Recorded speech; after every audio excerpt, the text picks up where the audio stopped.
आज की जो चर्चा का विषय है वो सामाजिक एवं जनांकिकी भूगोल से आने वाले जो है पीटी के जो प्रश्न है उससे है।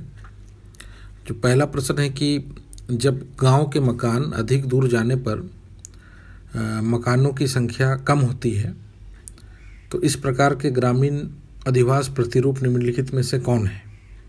तो पहला आर्य प्रतिरूप, दूसरा तारा प्रतिरूप, तीसरा हेमलेटेड प्रारूप और चौथा कश्यप प्रारूप। तो ये जो है इसका जो सही उत्तर है वो दूसरा है, तारा प्रतिरूप है। ये गांव के जो बनावट के पैटर्न पर क्वेश्चन है, जो ग्रामीण अधिवास से आने वाले जो टाउन पैटर्न होते हैं या फिर रूरल पैटर्न होते हैं तो उससे भी प्रश्न आते हैं पीटी के क्वेश्चन, तो उससे संबंधित है। कभी कभी फ़ोटो ही को ही अंकित कर दिया जाता है और फिर पूछा जाता है। तो इसकी जो बनावट होती है वो तारे के समान होती है। इसको आप विस्तृत तरीके से मुख्य परीक्षा में अध्ययन करेंगे तो इसकी जो जितने प्रकार हैं उसमें कई सारी विशेषताओं का आपको पता चलेगा इससे। अगला प्रश्न है कि दूसरा कि अंडमान एवं निकोबार द्वीप के आदिवासियों को सुरक्षा के लिए किस अधिनियम द्वारा बाहरी व्यक्तियों के प्रवेश को निषिद्ध किया गया है?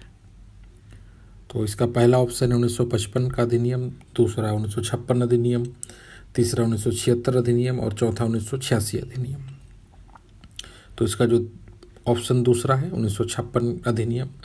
तो इसके लिए जो है बहुत पुराना अधिनियम हमारा है, 1956 में ही बनाया गया था, क्योंकि यहाँ जो है पीबीटीजी जो है आदिवासी हैं, आदिम, और ये लुप्तप्राय हैं और ये खतरनाक भी हैं। तो यहाँ आपको देखने को मिलेगा कि जो बराबर ये चर्चा में आता है, वर्ष 2018 में जो एक अमेरिकी नागरिक की जब इनके सामने जाने का प्रयास किया सेंटिनल द्वीप में, तो यहाँ के जो आदिवासी थे उसके द्वारा उनकी हत्या कर दी गई थी। और इससे पहले भी 2016 में ऐसी घटना हो चुकी है।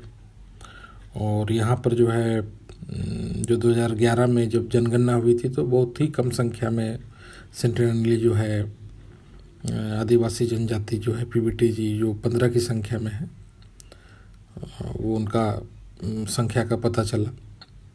और ये 30,000 साल पहले से यहाँ निवास कर रहे हैं। पहली बार 1991 में जो नृवैज्ञानिक थे उनको नृवैज्ञानिक ने इनको नारियल दिया था, उनसे वार्तालाप करने का जो है प्रयास किया, लेकिन असफल रहा था।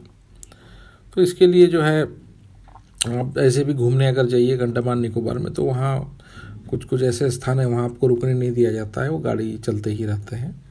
तो इसका जो सही उत्तर है 1956 अधिनियम है। अगला प्रश्न है कि सामाजिक वानिकी कार्यक्रम भारत में पहली बार कब चलाया गया था? तो इसका जो पहला ऑप्शन है 1955, दूसरा 1976, तीसरा 1982, चौथा 2008। तो जो इसका सही उत्तर है जो ऑप्शन दूसरा है 1976। तो पहली बार जो है यह कार्यक्रम चलाया गया, फिर राष्ट्रीय कृषि आयोग के माध्यम से इसकी अनुशंसा हुई थी और इसके तहत जो है 3F यानी फोडर, फूल और फूड यानी चारा, ईंधन और खाद्य, क्योंकि अभी तो चारे के रूप में जो जलावन के रूप में इसे निषिद्ध किया गया है, गैस का वितरण किया जाता है तो इसे अभी हटा दिया गया है। तो जो सोशल फॉरेस्ट्री कार्यक्रम है इसमें लक्षित किया गया था कि पौधरोपण और वृक्षारोपण के माध्यम से इन सब जो उद्देश्यों को लक्षित किया जाए। और अभी भी जो है इसका विस्तार जो है पर्यावरण वानिकी के रूप में किया गया है और कृषि वानिकी के कंपोनेंट में भी इसको हम देखते हैं। इसका जो अभी अद्यतन रूप है वो कृषि वानिकी के रूप में हमें दिखता है। तो इसका सही उत्तर है 1976। अगला प्रश्न है चौथा कि चिपको आंदोलन की तरह किस राज्य में अपिक्को आंदोलन हुआ? तो पहला ऑप्शन है केरल, दूसरा तमिलनाडु, तीसरा आंध्र प्रदेश, चौथा कर्नाटक। तो इसका जो सही उत्तर है चौथा है कर्नाटक।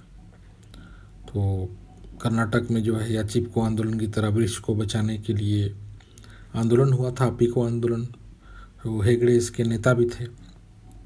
जिस प्रकार जो सुंदरलाल बहुगुणा चिपको आंदोलन में हमें उनका नेतृत्व दिखता है, तो उस प्रकार यहाँ पीको में हेगड़े का नेतृत्व दिखता है।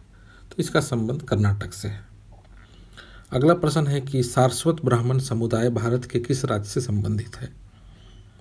तो पहला है जम्मू कश्मीर, दूसरा उत्तराखंड, तीसरा केरल, चौथा हरियाणा।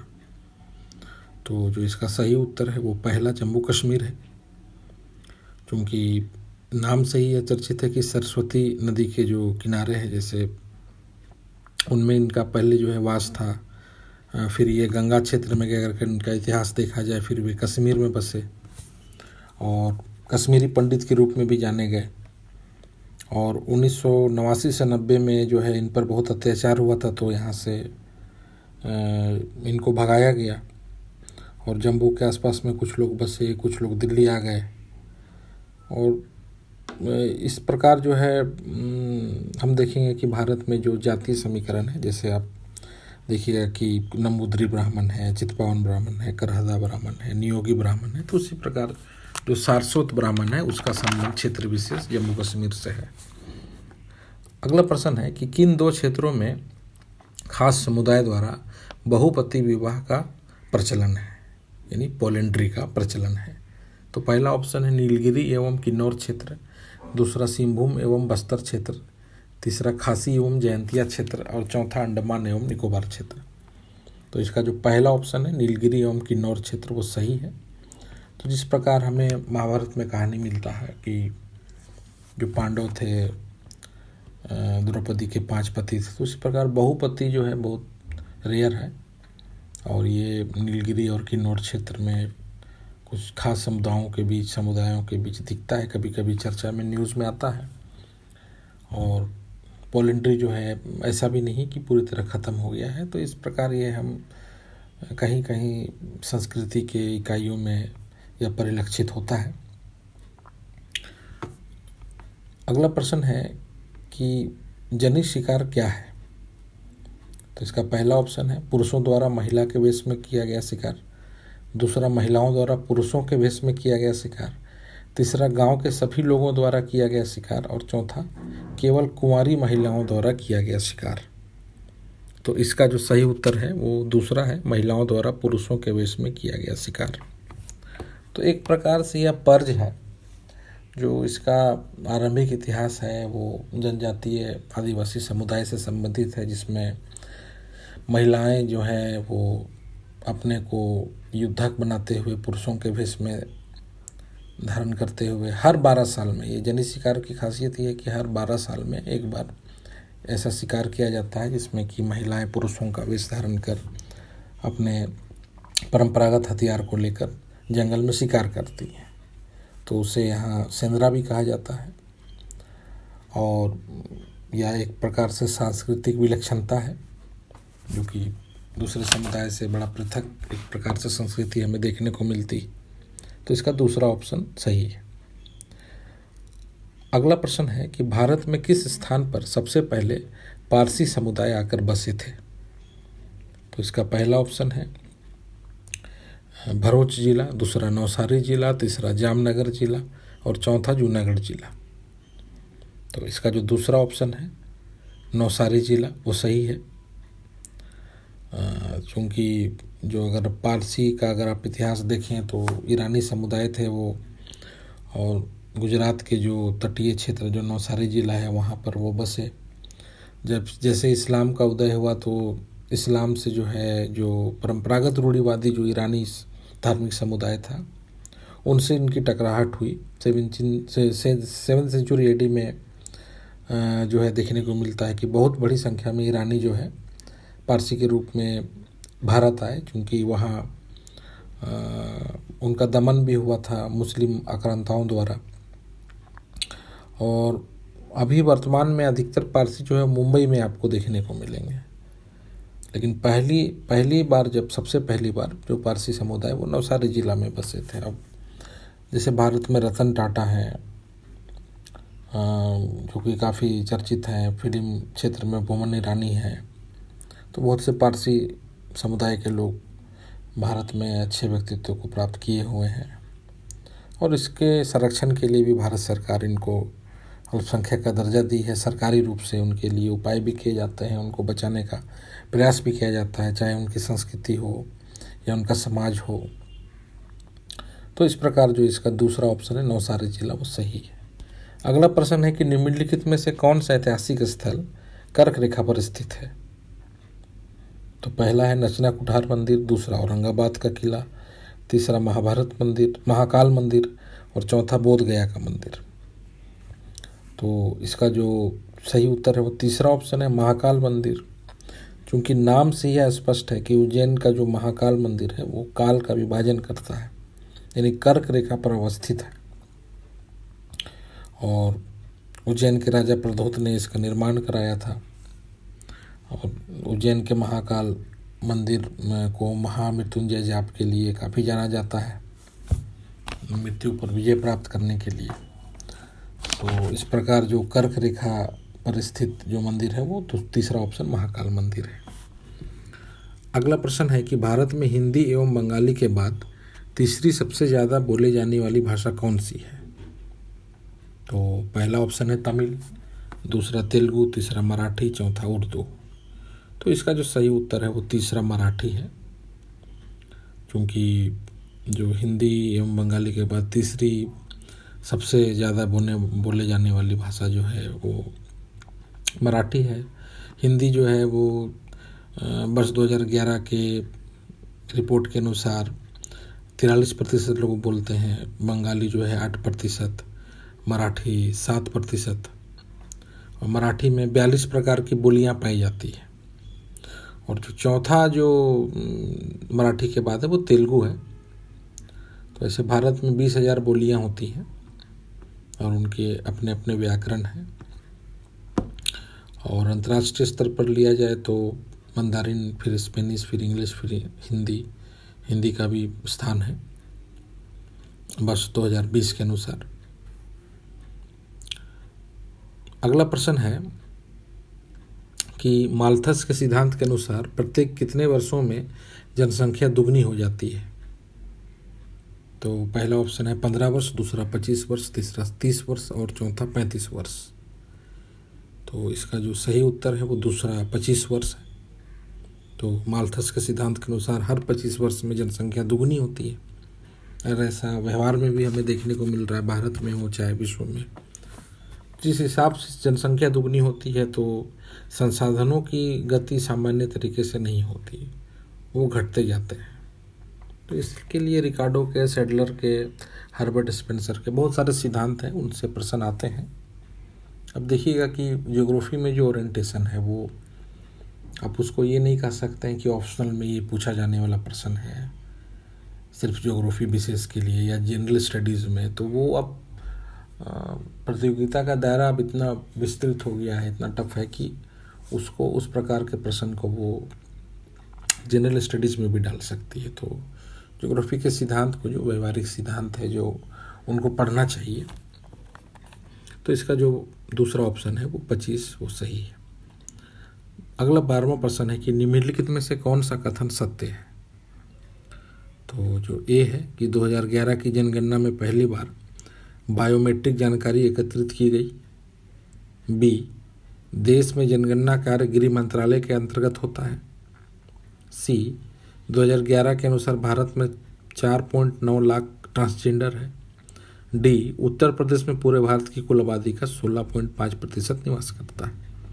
तो इसका जो ऑप्शन है पहला सभी सही, दूसरा सभी गलत, तीसरा ए और सी गलत सही और चौथा बी और डी सही। तो इस पे जो ऑप्शन पहला है, यानी जो पहला ऑप्शन जो सभी सही है, क्योंकि अगर देखा जाए तो 2011 की जनगणना के अनुसार पहली बार बायोमेट्रिक जानकारी एकत्रित की गई, जो कि सही है।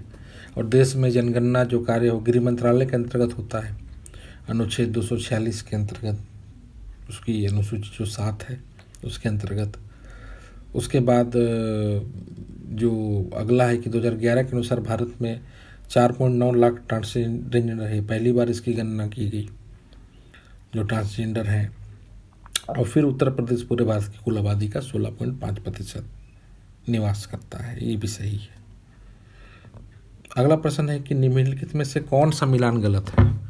पहला, धीमी वृद्धि की अवधि, उसका मिलान है 1921 से पूर्व। दूसरा, निरंतर वृद्धि की अवधि, उसका मिलान है 1921 से 1951। तीसरा, तीव्र वृद्धि की अवधि, उसका मिलान है 1951 से 1981। और चौथा, बढ़ती वृद्धि की अवधि, जिसका मिलान है 1981 के बाद। तो इसमें से जो गलत है वो है चौथा ऑप्शन, बढ़ती वृद्धि की अवधि 1981 के बाद, क्योंकि 1981 के बाद वो घटती वृद्धि की अवधि है। उसका अगर हम विशेषता निकालें तो वो सामान्य तौर पर उसकी यही विशेषता आती है कि जो 1921 से पूर्व है वो धीमी वृद्धि की अवधि होती है, 1921 से 51 के बीच निरंतर वृद्धि की अवधि है, 1951 से 1981 के बीच तीव्र वृद्धि की अवधि थी, और 1981 के बाद जो कि घटती वृद्धि की अवधि हुई। बहुत से हमने परिवार नियोजन कार्यक्रम चलाए, भारत में शिक्षा का स्तर भी बढ़ा और इसमें जागरूकता भी आई। तो इस संदर्भ में जो इसका मिलान डी है वो गलत है, जो चौथा वो गलत है। अगला प्रश्न 14वां प्रश्न है कि भारत में हम दो हमारे दो का नारा किस पंचवर्षीय योजना में दिया गया था। तो पहला है 6वीं, दूसरा 7वीं, तीसरा 8वीं और चौथा 9वीं। तो इसका जो सही उत्तर है वो दूसरा 7वीं पंचवर्षीय योजना में जो है वर्ष 1985 से 90 के बीच जो है हम दो हमारे दो का नारा दिया गया था, जो कि परिवार नियोजन की दृष्टि से महत्वपूर्ण था, जिसका आज तक भी हम अनुपालन करते हैं। यह नारा अब भी हमारे लिए प्रासंगिक है, क्योंकि भारत में अगर कोई भी अगर समस्या का जड़ है, अगर आप देखें किसी भी समस्या को, तो उसका जड़ है जनसंख्या। बहुत ज़्यादा जनसंख्या है, उसके वजह से जो है सरकार कभी कभी विफल हो जाती है, प्रशासन भी विफल हो जाता है, और हमें बीमारी हो या खाद्यान्न संबंधी या नौकरी, कोई भी राजनीतिक समस्या हो, सामाजिक समस्या हो, इसका सामना करना पड़ता है। तो इसका जो सही उत्तर है वो 7वीं पंचवर्षीय योजना है। और इसी योजना में हमने जो है वो गर्भ निरोधक गोली पर भी काफ़ी सारा काम किया, फिर प्रौढ़ शिक्षा पर भी इसी 7वीं योजना में हमने बहुत सारे कार्यक्रम चलाए, ताकि जो सीनियर सिटीजन हो चाहे वयस्क लोग हों उनको भी है जो है शिक्षा दी जाए। अगला प्रश्न है 15वां कि 2011 के जनगणना के अनुसार सर्वाधिक जनसंख्या घनत्व वाला जिला कौन सा है। तो पहला उत्तर पूर्वी दिल्ली, दूसरा केंद्रीय दिल्ली, तीसरा पश्चिमी दिल्ली, चौथा धनबाद। तो जो इसका सही उत्तर है तो उत्तर पूर्वी दिल्ली, पहला ऑप्शन, क्योंकि उत्तर पूर्वी दिल्ली की जो डेंसिटी है वो 36,155 है, जो कि सर्वाधिक है 1 स्क्वायर किलोमीटर में। ऐसे भी अगर आप दिल्ली क्षेत्र में जाएं तो उत्तर पूर्वी दिल्ली का जो घनत्व है वो देखने से भी आपको काफ़ी अधिक मिलेगा। टाउन पैटर्न भी जो है वो बहुत डेंस हो जाते हैं, वहाँ समस्याएं उत्पन्न हो जाती हैं, क्योंकि बहुत चीज़ें प्लानिंग से नहीं होती। केंद्रीय दिल्ली में आपको बहुत चीज़ें प्लानिंग से हैं, तो वहाँ घनत्व कम दिखता है। तो इस प्रकार इसका जो पहला ऑप्शन है उत्तर पूर्वी दिल्ली वो सही है। अगला प्रश्न है कि 2011 की जनगणना के अनुसार 15 से 24 वर्ष आयु के वर्ग की जनसंख्या कितनी प्रतिशत है। तो जो इसका पहला ऑप्शन है 15%, दूसरा 19%, तीसरा 20% और चौथा 25%। तो जो इसका जो ऑप्शन दूसरा है वो सही है, क्योंकि इसका जो 15 से 24 के बीच जो प्रतिशत है वो 19% है। और ये भी अभी आकलन किया जा रहा है कि जो 2020 में यह 34% हो सकती है। 17वां प्रश्न है कि United nation world happiness report 2019 में भारत का स्थान क्या है। तो पहला ऑप्शन है 192, दूसरा 156, तीसरा 140 और चौथा 119। तो इसका जो उत्तर तीसरा है 140 वो सही है। फिनलैंड जो है वो प्रथम स्थान पर है। तो किसी भी राष्ट्र के लिए जो है वो आर्थिक और सामाजिक राजनीतिक प्रगति के साथ साथ जो है खुशहाली का होना भी बहुत आवश्यक है। तो इस प्रकार से इसके स्टैंडर्डाइजेशन किए जाते हैं और सूचकांक तैयार होते हैं। तो भारत इस दृष्टि से भी काफ़ी पीछे है, और इस प्रकार जो है इसका आकलन किया जाता है। तो इसका तीसरा ऑप्शन जो है 140 वो सही है। अगला प्रश्न है 18वां कि विश्व की 50% जनसंख्या किन अक्षांशों के बीच संकेंद्रित है।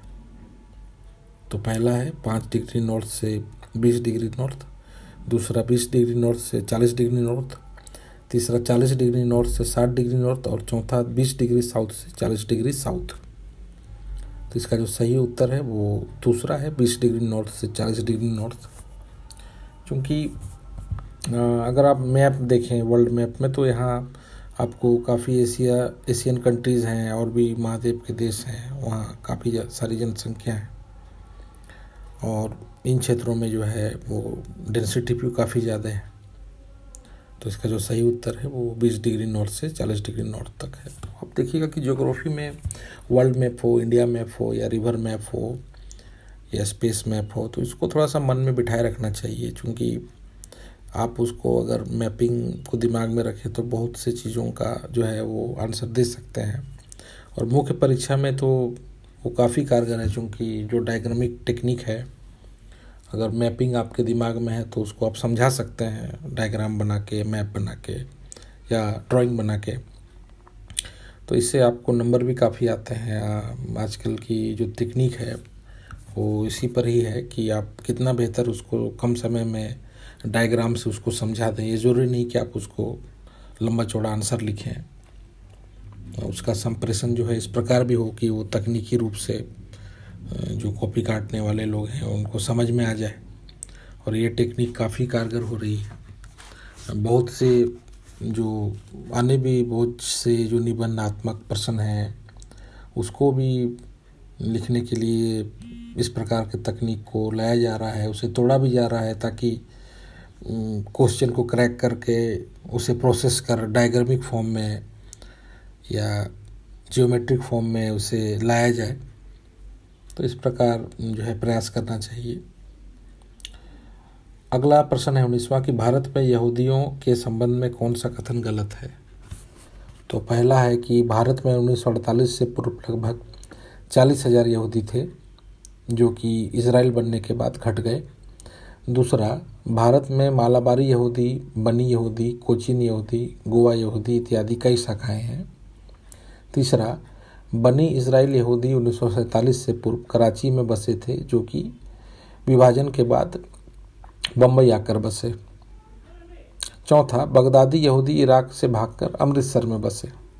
तो इसमें जो गलत है वो चौथा ऑप्शन है, क्योंकि बगदादी जो यहूदी थे वो इराक से भागकर सूरत में बसे थे, ना कि अमृतसर में।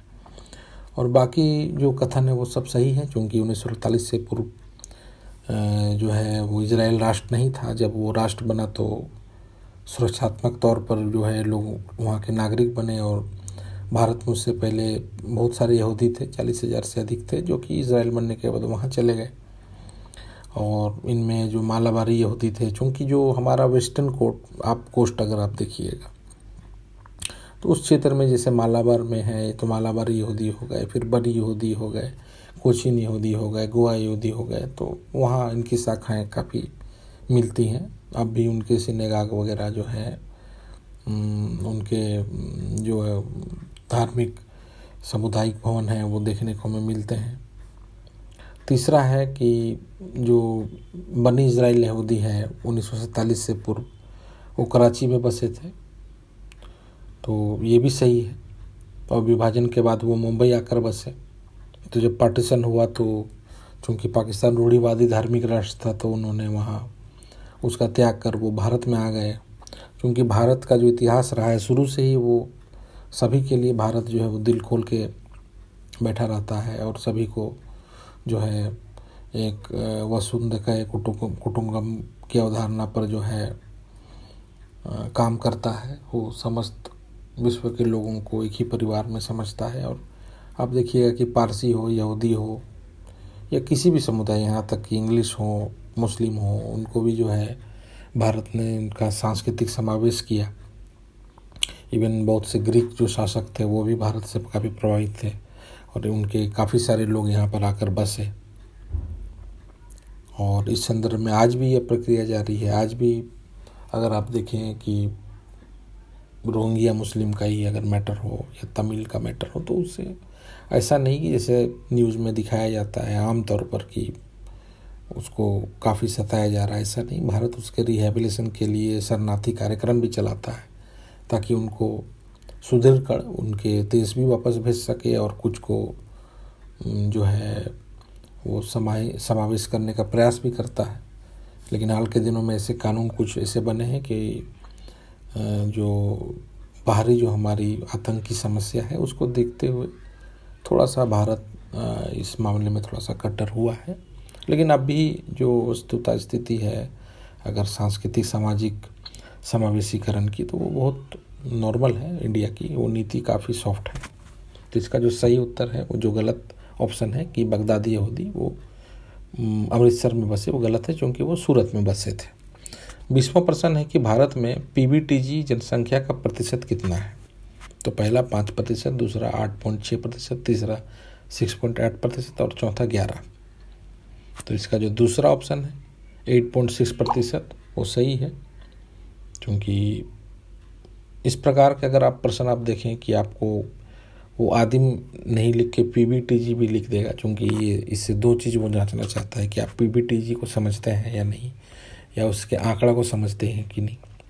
तो जो ये पर्टिकुलरली वल्नरेबल टाइप ग्रुप है जो लुप्त प्राय आदिवासी हैं, जो कि आदिम हैं, जो कि आदिवासी से भी पुराने आदिवासी हैं। तो 1973 में ढेबर आयोग जो है सबसे पहली बार जो है इसके लिए अनुशंसा किया था, इनके लिए विशेष कार्यक्रम चलाए। वर्ष 2006 में पीबीटीजी नाम दिया गया, जो कि वर्तमान में अभी जो 705 आदिवासी में 75 पीबी जो है टीजी हमें आदिम जो है वो देखने को मिलेंगे। और